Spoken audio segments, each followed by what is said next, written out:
विकटोत्कटसुन्दरदन्तिमुखम् भुजगेन्द्रसुसर्पगदाभरणम्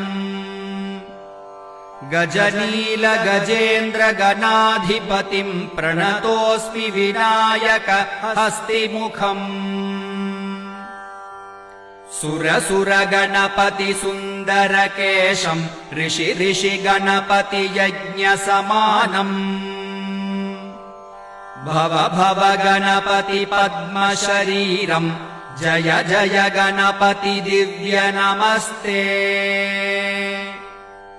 गजमुखवक्त्रम् गिरिजापुत्रम् गणगुणमित्रम् गणपतिमीशप्रियम्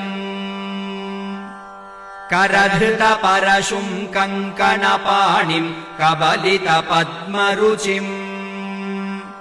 सुरपतिवन्द्यम् सुन्दर